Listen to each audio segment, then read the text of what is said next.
Hi everyone, we're about to start.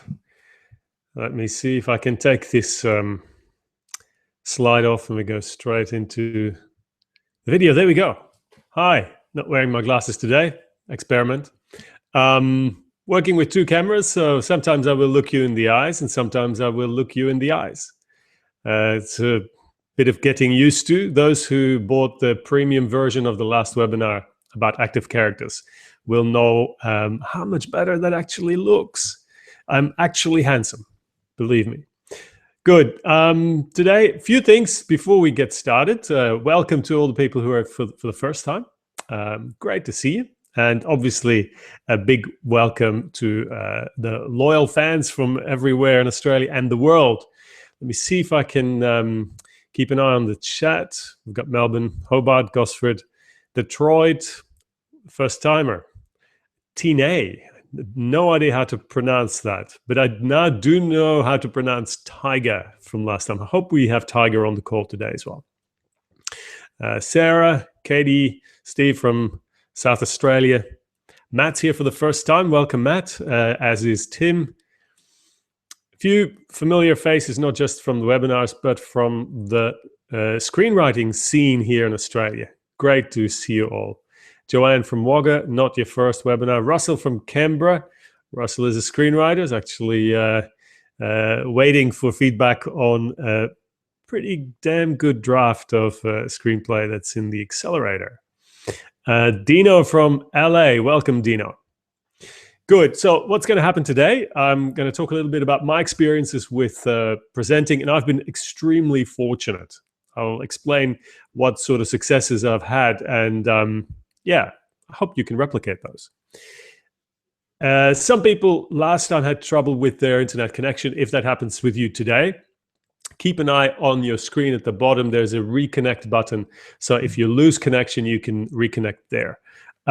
Also, if you feel that the bandwidth is not working, the picture is too choppy, you can always reconnect there. Now, if it stays choppy, it might be at my end, but again, the replay will be super sharp. I guarantee that. We fill with that. We cut in some footage from the second camera and so forth. At the end of this webinar, I'm going to give you something that will be of use when you prepare your pitches. So stay with us for the duration. That's free. I'll give you a link for an immediate download. I'll also give you a link to pre-order the ebook that's based on this webinar, as well as the premium version where you see what I really look like. There is the little shop of webinars where you can catch up on previous webinars that you may have missed, because we had some pretty successful ones, one on synopsis writing, and then the last one was pretty hot about active characters. I gave a system to diagnose stories, not just screenplays, but any story in terms of active character. A very simple method that goes back to character, events, and actions. And based on those three, you could look at each scene. You could download a worksheet and then categorize each scene, or at least analyze each scene in terms of how active the character, or the main character primarily, is in that scene and in your story. I will also mention something that is new. I'm working on a somewhat larger course about marketing for screenwriters, and what I'm going to say today is part of that. So marketing for screenwriting, including such things as querying, how to query, how to do your research, and things like that. Good. Today, see if I can go to our actual presentation. There's so much going on behind the scenes here, and if you follow my Instagram, you saw the environment that I'm sitting in. It's quite interesting. Anyway, let's see if I can get that presentation going. I've got a few slides that keep my thoughts focused. All right, now go back to the right screen. All this stuff, by the way, I cut out of the replay. Good reason for that. Okay. Let's go to that presentation. Let's see where it is. Yeah, I can't seem to locate it now. I see Annette is with us as well. Annette from Canberra and Paul from Brisbane. All right, let's give it another try with the presentation. There we go. Okay, I got it open twice now. That doesn't work. No idea. Interesting things, these webinars. There are so many different ways of running these, and they're all different. You need to know different skills. Okay, I'm gonna have to close a few windows here. Hopefully that will do the job. Speaking of closing windows, it's something I can recommend if you have trouble with your speed. The first thing to do is see what other applications are running on your computer and maybe close those down. Maybe you have a backup program running. Or very surprisingly, one of the attendees of the webinars regularly, Leon, had an issue with his computer where the computer was getting really slow, and it turned out to be a hard drive, an external hard drive that was attached to that computer. Okay, we're getting there. I've found the spot. There we go. And we're going to share that. And that's it. All right. Now, that should allow me to forward between these screens. That's it. So I mentioned the housekeeping rules. Questions at the end. All right, this is what we're going to discuss. I'm going to teach you how you prepare for a presentation. What are the things you're going to put in that? What is the content that you need to prepare? I'll tell you somewhat about my experiences of delivering the actual pitch, what to keep in mind during the pitch, what your mindset is during the pitch, what you focus on, what your body language ideally should be like. And I'll also mention something about follow-up, what to do after the pitch, because there too I've got a story of what not to do from my own experience. I'll also mention video pitching, and I'll have a few examples of that because it becomes increasingly popular these days.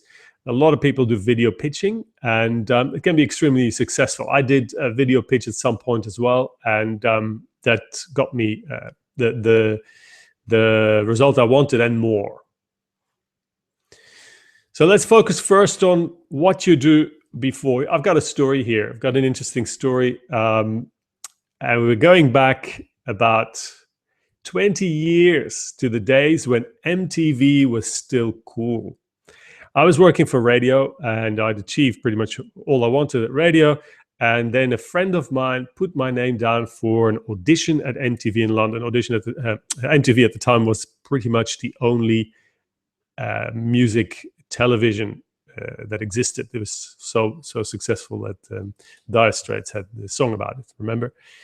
So MTV was still cool, and there was a crazy guy who wanted to work there, and ultimately he managed to. So this, believe it or not, that's me. Back in 1995. I'm going to tell you how I got there. There was a selection of people from all over Europe. About 2,500 people applied for a job as an intern, not an intern, a temporary presenter, while the host of the movie show, Pip Dan, a New Zealand woman, went on maternity leave. So 2,500 people applied. I had no television experience whatsoever. And this friend of mine put my name down. And there were a few selection rounds. The first round, we had to send our CV, still in. Then we had to send a first video introducing ourselves. And there were still 250 people in the mix. Second video narrowed that number down to 11. And believe it or not, I was still part of those. Now, I know that second video was really good. I prepared it with all the time and all the creativity I could muster. And I'm still quite proud of it. The idea of that was we had to present ourselves. What I did, I wrote a script between dialogue between myself and movie characters from 17 Alfred Hitchcock movies. In the days of VHS, I had 17 Hitchcock films on VHS. And I looked at dialogue from all those films. and wrote an introduction where the characters asked questions and I answered them. And it worked. They liked that. And so I was one of the dozen people invited to London for the audition. And I was shitting myself. I had never done anything for television, let alone in English. My native language is Dutch. And at the time, I had not worked, I had not used English in my day-to-day work either. So the odds were stacked up against me. But let's backtrack, because I'm going to tell you a little bit about how that presentation happened. But what are the things that you do beforehand, and what goes in the pitch? What are the things that you need to include? If you have a normal pitching situation, which the MTV one was not, we presented in front of cameras, and then the tape was shown to the people who selected the presenters. In a normal live pitching situation, the first thing you do is you're going to break the ice. And there's going to be some small talk. Now, best thing to do is prepare everything you can control. So you even prepare the small talk. How do you do that? You research the company or the person you're pitching to, and you use that in that icebreaker. At the same time, you're going to introduce yourself. Ideally, these people know roughly who you are. If they don't, then just introduce yourself in a few words. Now, I haven't done that to the people who are new to this webinar. I apologize about that, but you can look me up. Let's reverse the roles. You're pitching to me. You do the research. So you introduce yourself, and in that introduction, you already try and find overlapping interests. And that needs to give the people you're pitching to an idea of why they should work with you. Okay, so introduce yourself, and then you go into the origin of your work. Where did the project come from? Why are you telling this story? Now, these are all possible components of your pitch. You don't have to include all of them. Sometimes you only have 90 seconds. So obviously you're going to have to choose. But you can pick from all these. Icebreakers you need most of the time. That can be a few seconds. Your introduction can be a few seconds. The origin of the work is fairly important because it makes a connection with yourself.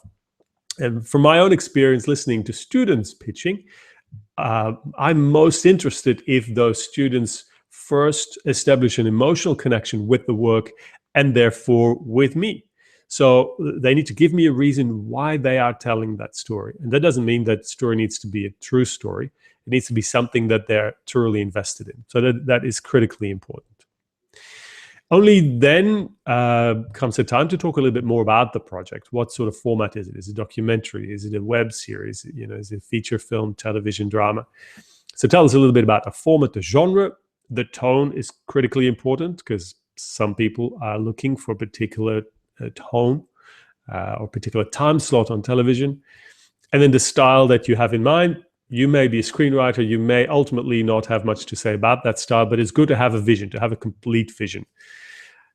So that's about the project. That's the shell. That's what the feeling about the project is, and sometimes that's more important than the story. What's the feeling that it's going to communicate? What will people feel like? Where will they find your work? Antecedents are important. In film, particularly, you need to demonstrate that the type of project that you're trying to sell has been successful recently.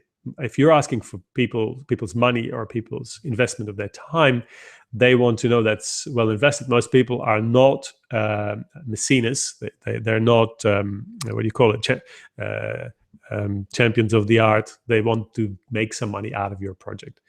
So therefore, you're going to compare your work to something that has worked recently. Now, what is recent? Some people say 25 years.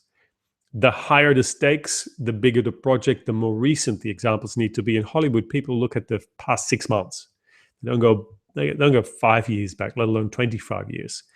But if you're pitching in a not so high stakes environment, you may get away with a good example of a film that worked 10 years ago.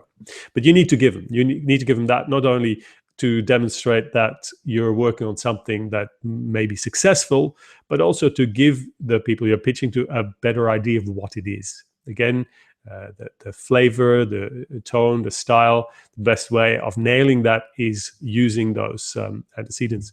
And I call that triangulating. So basically what you do is you give your work and you give whatever information you can give within the limited amount of time.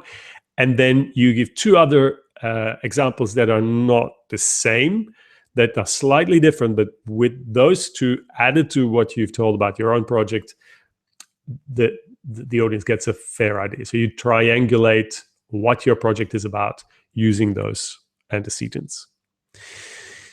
Only now do we get to the story summary, the heart of your pitch, which is about the story, and you're going to keep that very limited. You may give the title if you have one, if you have a very strong one. Otherwise, it's not important. You may leave it out. But you need to tell us a little bit about the character. A lot of people are big into character, a big character and theme, not so much plot, but ultimately what sells most of the time is the plot. And we've talked about that in our previous session, in the previous webinar about active characters, how hooks and how concepts really consist of three elements, and they need to be in that pitch. So character, event, which is the inciting incident, and the action. So put that in this section of your pitch, very briefly, only the key elements. And then the theme. As I said, some people love theme. There too, they need to feel that you care about this theme. So that kind of connects with the third point. Why are you telling this story? Where does it come from? Often that has to do with theme. Now, sometimes you're not just a screenwriter. Sometimes you're a filmmaker, you write a director, and maybe you have people you want to bring along to make this project. So you're going to talk about your team. If you don't have a team, you can talk about what would be the dream team. Who do you see in the role of your lead? Who might be a good director? What's the style that you see? Again, here this refers back to number 4. So who are the people that you see the right fit to make this type of project? It all has to do with that triangulating. It helps with giving your audience a feel for what it really is. Speaking of audience, you may mention them. You don't have to. If you have experience with an audience, if you have 7 children and you know what children want, then that is a very strong point, and you can talk about that audience. Otherwise, leave the marketing to the marketing people, but you could indicate that you care about the audience without giving statistics during your pitch, which would not necessarily be a good thing. You might have researched certain things, but often marketeers know much better how to respond to this type of pitch. So yeah, don't feel like you need to go into the detail about audience marketing. Finally, you're going to say why you are pitching this to this particular person, to this particular company. Why do you see them a good fit for your project? And you've researched this. And you know that they are the best people to do it, and they're effectively looking for the type of project that you have, ideally. You know, that all goes into your research. That's why I say this is all before you deliver. The contents of your pitch, you research before, and you pick and choose from this list what you can deliver within the time that's allocated. Again, if it's only 60 seconds, you'll have to pick a few and make a strong impression. That is a 10th point. 10th point that is critically important. I'm going to leave it for later, and there's a reason for that. So the 10th point, I forgot it. I forgot it in a really high stakes pitch that I did many years ago. It all turned out well, but yeah, it's an important point, and we'll get to that in a few minutes. I'll share with you another photo from 20 years ago. I don't know if you recognize the other person. He was very popular in Europe. On the left, ladies and gentlemen, that's Ray Coates, still today a known media figure in Europe. All right, let's move on. Talk about what you do during the pitch, during the delivery. Critical, important, scary. We don't do it enough. I posted on Instagram earlier this week. The hardest thing about pitching is to actually do it. And that's my own experience. I don't pitch enough still today. I mean, I don't need to pitch as much as I used to, but it is by doing it that you get the experience. In fact, before you deliver your pitch to the people that you want to reach, I highly recommend you do a test pitch. I did that about 10 years ago. When I had a very important pitch, I set appointments with two other people who believed that I was pitching to them. They were industry people. They were serious, they were fairly high level. And something might have come out of that pitch as well, but that was not the real pitch. They were test pitches. One of them was the Film Financing Corporation of Australia, which is now part of Screen Australia. So I was pitching to Screen Australia as a test for my real pitch to an Oscar Academy Award winner. And then I also pitched to a production company with international branches. So you make sure you rehearse, and you rehearse for real with real companies before you deliver the pitch to the people you want to reach. I think that's a really important piece of advice that you rarely get, but the results, the effects are just phenomenal. Okay, about the delivery. You're going to talk, but you're also going to listen. And that listening is not always literal, but you're going to look at body language. You're going to look at how people respond to your pitch. But if leave pauses, give them the opportunity to respond, ask questions. The more you can respond to the needs of your audience, the higher the chances that they will ultimately work with you. So you're going to listen. It's almost like improvising in music. The best improvisation is when you're not playing, you're listening. You're listening to what happens and you respond to that. So a pitch is like that. You listen, you look, and you respond to that. And that's how you find common ground during the delivery. You've done research beforehand, but you might see people's eyes light up when you mention something, and you've struck a chord. Something that I really liked and that helped me getting over my nerves is imagine that you're already collaborating with these people. If you do the pitch in their offices, that's easy. If it's at a pitch fest, it's a little bit harder. But if you go to the offices of the people you're pitching to, then this is a great trick.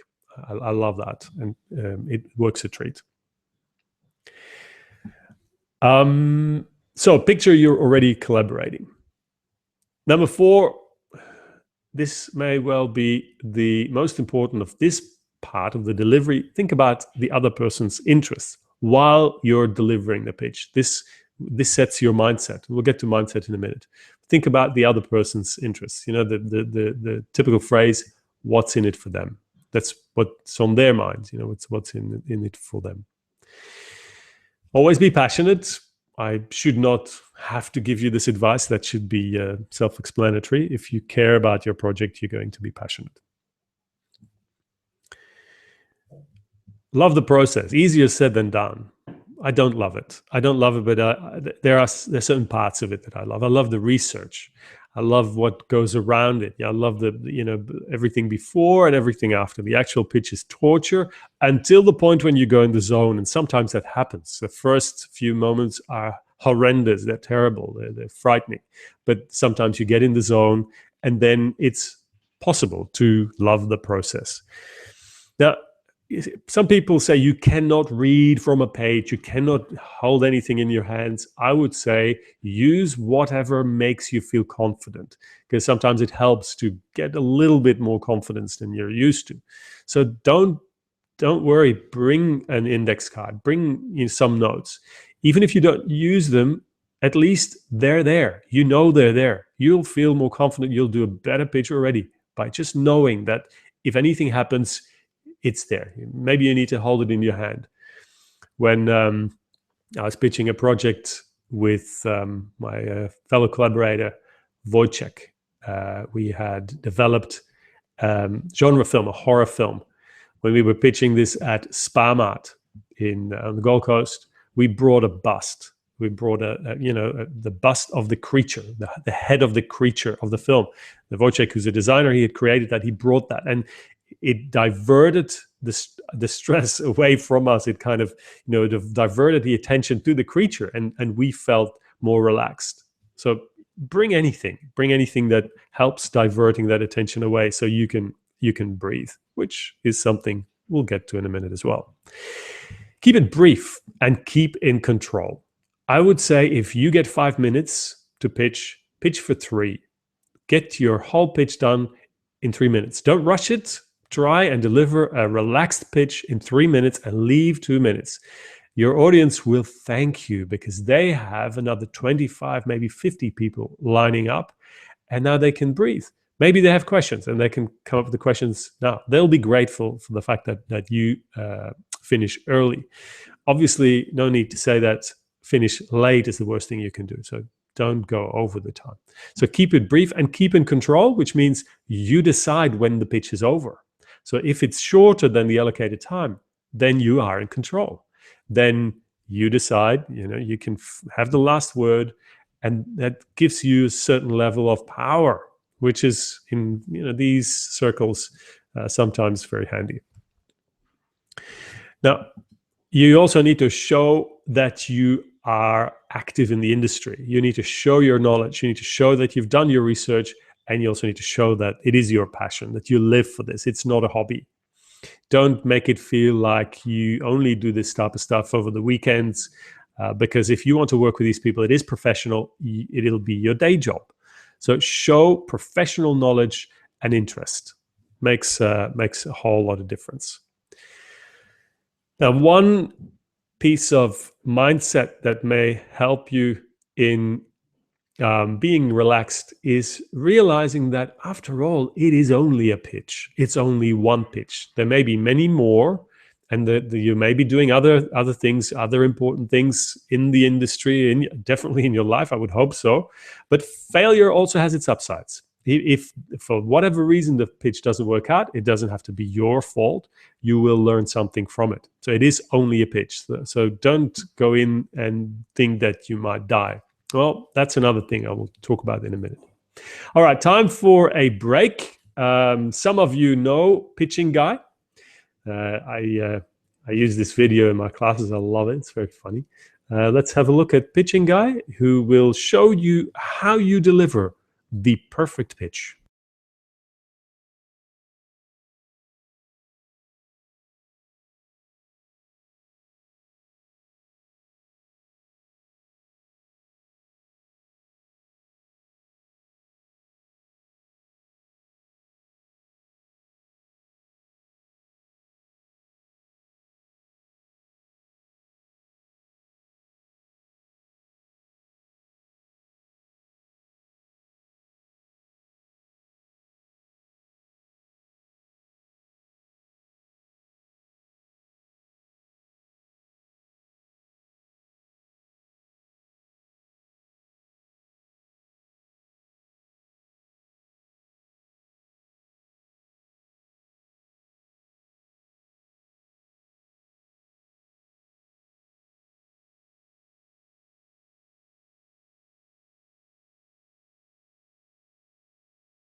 Don't you love Pitching Guy?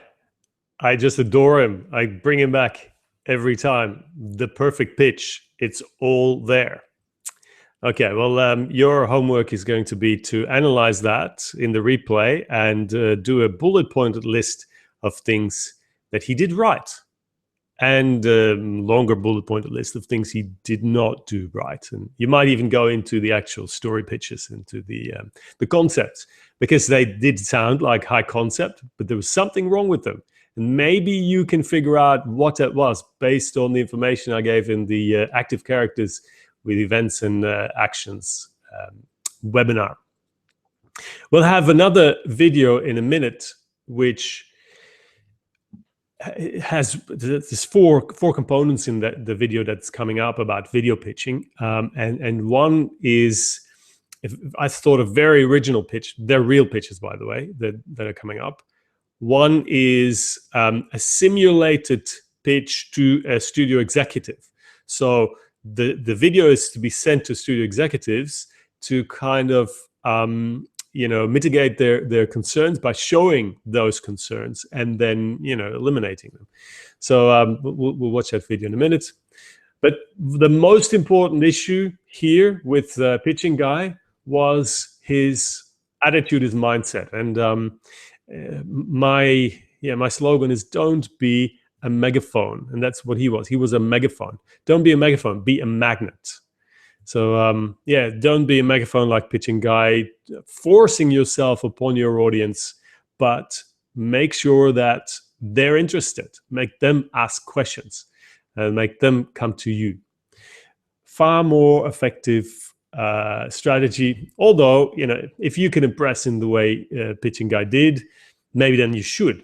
If you're a stand-up comedian, and I remember Dave Bluestein's pitch at the Accelerator in Canberra. Now, Dave has years of experience in stand-up comedy. You use it. Be yourself. That's one of the things you do in the pitch delivery. So use your strengths. But if that's not your natural attitude, don't do it. Good. It's got to do with mindset. A few things about mindset. A few things about that magnet mindset, but also about feeling comfortable in the situation. So first of all, breathe. Yep, it means leave pauses. That's probably the most scary thing, because your intention, your inclination, your natural way will be to fill the silences, because silences are awkward and you think that they shouldn't be there. Well, they should be there. So breathe. Really, really important. Train yourself. Do test pitches where you focus just on that.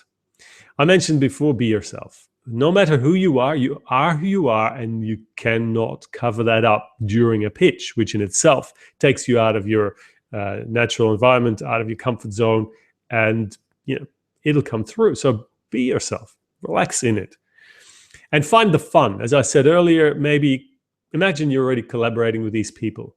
There are fun aspects about a pitch. I mean, after all, you're talking about your project. You like your project, right? So that's great. And imagine that this could lead to, a windfall, which it did for me in terms of the MTV pitch. That was the 6-month gig where, I was very well paid. It was a lot of fun.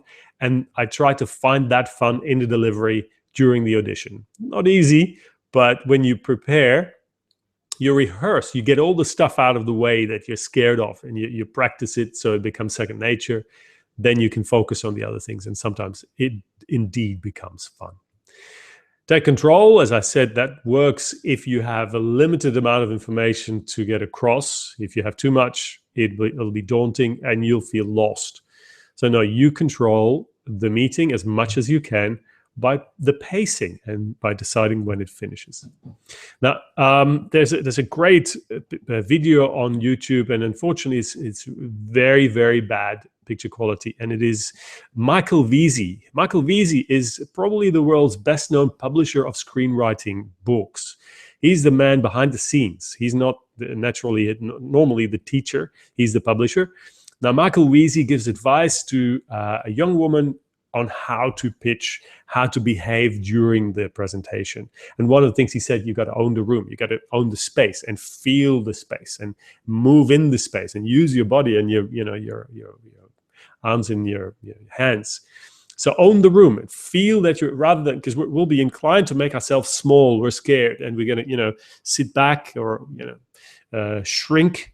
That's not how you deliver a good pitch. Try to, be relaxed and be in that space, be in the room. In other words, yes, feel your body. We're doing a little bit of wellness here, and it helps a great deal. So feel your body and make eye contact. Eye contact is critical. It means the people you're pitching to feel validated, and it makes it more personal. Again, it is not easy. If you don't feel comfortable, it's not easy to make eye contact. Something that you may have to practice as well. And ultimately, this may sound the opposite of what I said before. It's only a pitch. No, be ready to die. If you feel you're going to die, well, then so be it. Chances are small that actually happens, but hey, you never know. So be ready for it. It's your ordeal. In the hero's journey, you're going into the cave. You're going to face your demons. Well, just, accept it. Get on with it. All right. If you hate all that, if you don't want to do a delivery in person live, or there may be other reasons, then you may resort to video pitching. I must confess I did that. That was a high-stakes pitch.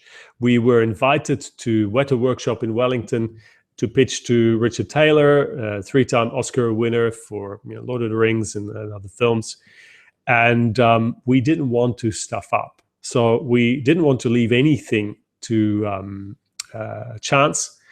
And my writer-director decided to get married in the month before that pitch. So his mind was not really set to the preparation. And that scared me a little bit. And that's why I suggested, why don't we prepare a DVD just in case? And then we can decide. So we prepare a live pitch, and we'll also take the DVD. So when we're driving to Weta Workshop, we asked, so what are we going to do? Are we going to play a DVD? We're going to do the live pitch. And he felt more comfortable if we played a DVD, which is what we did. And it was successful. Which brings us back to that 10th part of the presentation. It was successful, but we forgot one critical thing.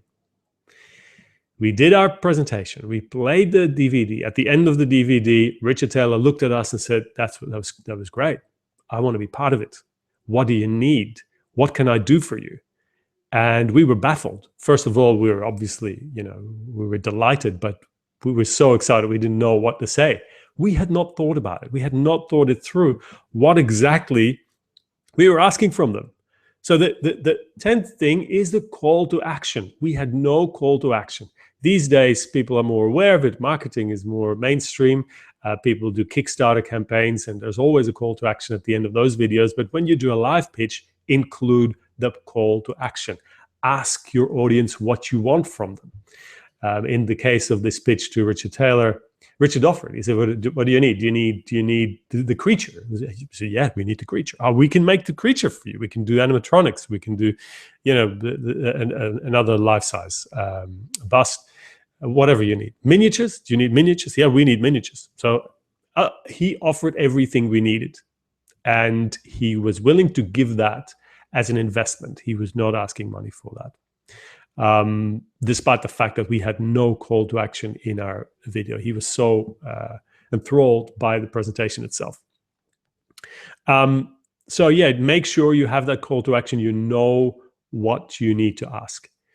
Now, this story doesn't end happily, and I'll give you the ending in a minute. But first, let's look at the video examples that I promised you, the 4 examples of real pitching videos. 2 of them are rather poor, and I'm sure that you can figure out which ones they are. And 2, I think, are fairly successful. Now, I need to warn you for mild nudity. That works in pitches, I can guarantee you this. By the way, if the picture quality is not ideal, it'll look better in the replay for $9. So, just saying. So we have 2 pitches where you can find some flaws, and then we have 2 pitches. One is the third one is about the simulated pitching situation in front of the studio executive, and then that we cut just before the actual teaser, and we cut to what I think is a fairly strong pitch. I'm going to play it all, and I'd like to hear your thoughts. Just place it in chat. I'll be keen to see your feedback.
So for examples, we cut off Fagan at the point where they were going to show a teaser. The teaser was looking pretty good. But I must say, I cut every single example down with sometimes a minute, which says a lot. It means they were too long. These teasers, although some of them were only a minute and a half, 2 minutes, sometimes they still felt long because you were waiting for the end, weren't you? So be aware of that. When you do your pitch, when you do your video pitch, make it shorter. Even if you think it's perfect, make it even shorter. It's like when you finish your screenplay. As Ted Hope says, before you send it out, cut another 10%. In video, cut another 25%, I'd say. All right, so let's have a look at what your feedback to these videos is. I saw Clive say, when I hear the words coming of age, I reach for my revolver. Sadly, there was not much story in that pitch at all. The first one with the nudity, it looked poor, it was not professional, but you'd be surprised how many buyers there would be for that sort of content. So in the case of that example, a video pitch made a lot of sense because you cannot, you can't deliver the same. Paul says, I'd watch Fagan. I think I would too, because these guys were serious. When you put effort in a pitch, then or in an inventive way, if you're creative for the pitch, that may promise something for the actual production. Lois says the last one made the most emotional connection. I totally agree, because they were real people. They were the real people, and films have been funded on that basis because you cannot escape that. It is the real emotions that are there. Nina says, unfortunately, video keeps dropping out. Now, if the video drops out during the examples, during the video I play, then unfortunately the issue is at your end, so you need to reconnect and check your bandwidth.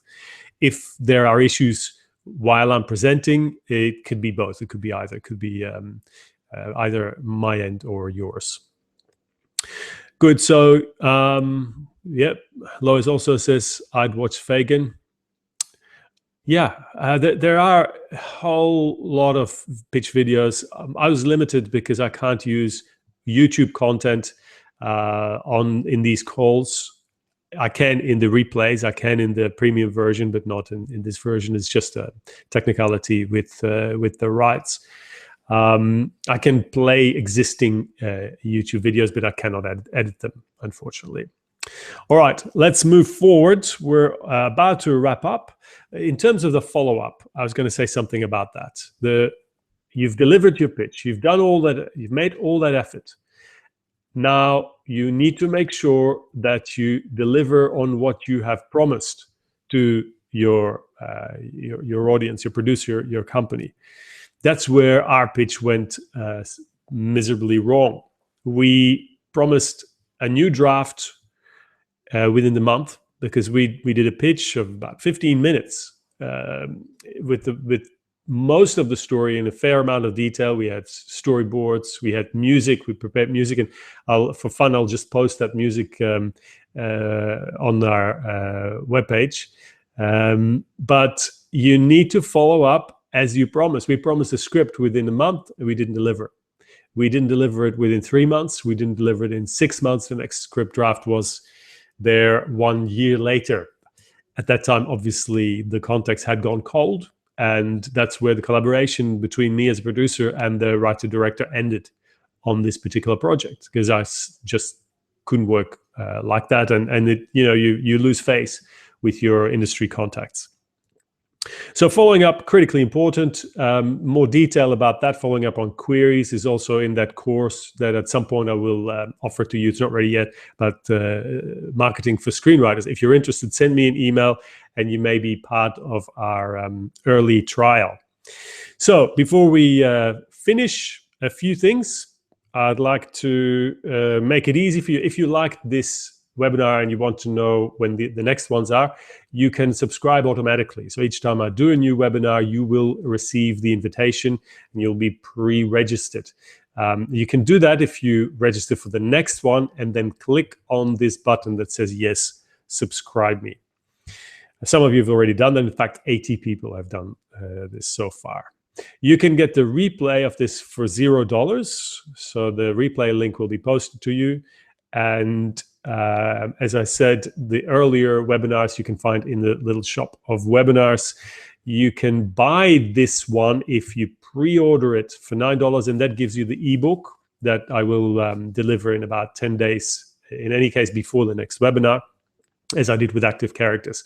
That was delivered yesterday for $9 instead of $39, because as you can see, they go up in price after a few weeks, and only you get this special offer. So $9 for the ebook, and I'm going to put that in the sidebar. That should work. It usually does.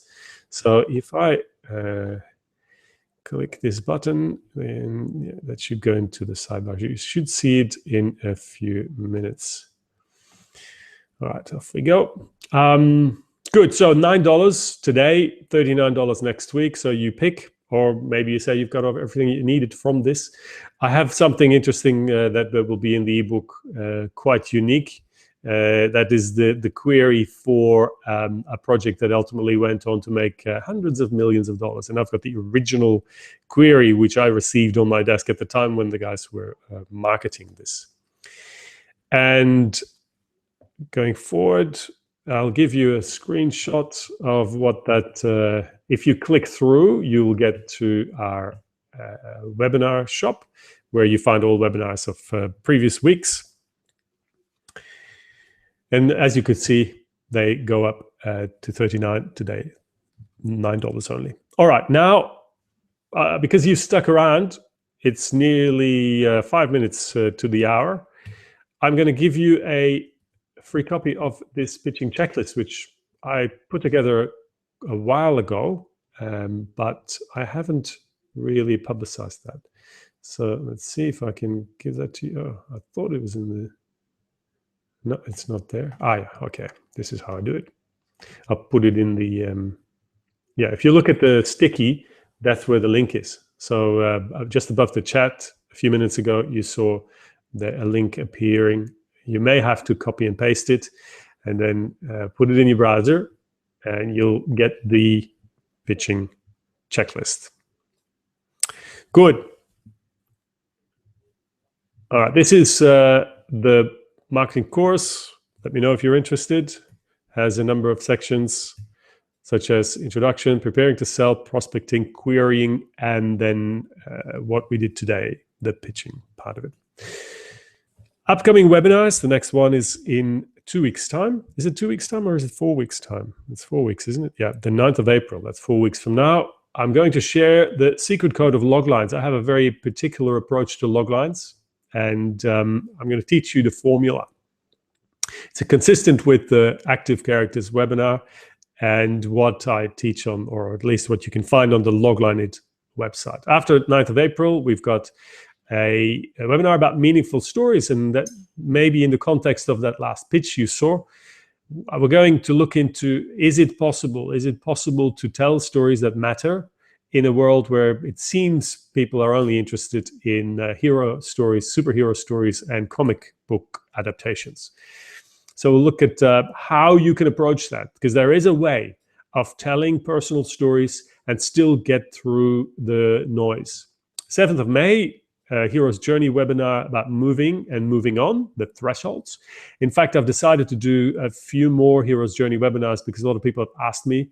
I have my own approach that you can't find in the books, and it seems to work. So I'll do a few of those over the course of this year. So if you're interested in Hero's Journey on the 2nd of July, in fact, we've got one about Hero's Journey in storytelling and life, then sign up for the webinars and you'll be there.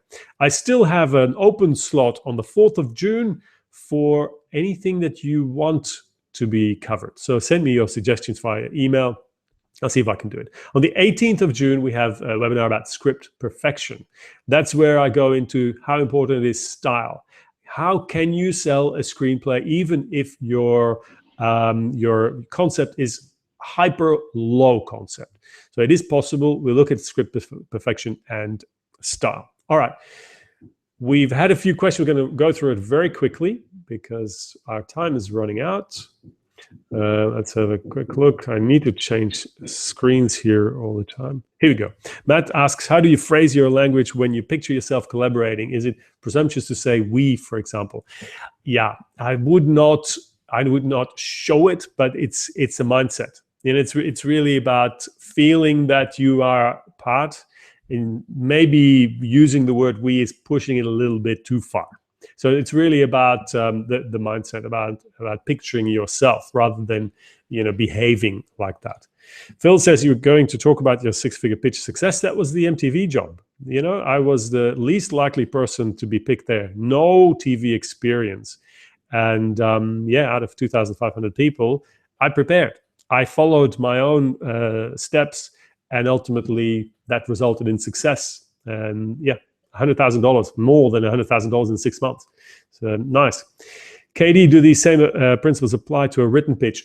They do to a degree. As some of this obviously relates to delivering in person. Written pitch is more like a query, which I deal with in the marketing course. So stick with us, we'll get to that. Clive says, your thoughts on pitching something you haven't written yet. You know what? I highly recommend that, because you could save a hell of a lot of time. If you are going to develop something there's no market for, so it's obviously, it's got two sides. On the one hand, you may be asked to deliver a screenplay in a month. And if you haven't written anything, then you better be a good, fast writer, which is why I teach my courses. So you guys are able to quickly deliver on a concept. But yes, it makes a lot of sense to pitch something you haven't written yet. And these days of marketing, very often, the idea is tested before the product is created, whichever industry this is. Miguel asks, so the last pitch was crowdfunded. Did it exceed its target? Now, this webinar is not particularly about crowdfunding, so I don't have the figures on that. I have a web series course that's on the same website as the Little Shop of Webinars that gives you figures and examples of about 10 projects, feature films, documentaries, web series, and examples of their pitches, as well as how they fared. And Lois asks, should I imagine my audience are inmates? Of course you do, because that's where you are, isn't it? Working for all the other attendants. Steve asks, how does your pitch differ between a private company and an organization like Screen Australia? It shouldn't. It should not be any different. And my experience back then with Chris, I forgot his surname, who was at the Film Financing Corporation, he listened to my pitch as if he were a producer. So ideally, it should not differ. Obviously, you need to read the guidelines. When you pitch to Screen Australia, your research is reading the guidelines. In the same way you would research a production company you're going to pitch to, you're also going to research the guidelines. What is it that Screen Australia is looking for, and what are their limitations in terms of funding? Good. That was it for today, guys. You've got your offer. You've got your free download. I think we've got everything. I don't think I've forgotten anything. If I have, please do email me. I try to answer within a reasonable amount of time. I thought it was fun. I hope you enjoyed it too. And maybe one final thing. You can now, instead of subscribing, you can also go to my personal website, which is karelseekers.com. And there's a link there, and I'll refresh that link. It'll always have the link of the next webinar. All right.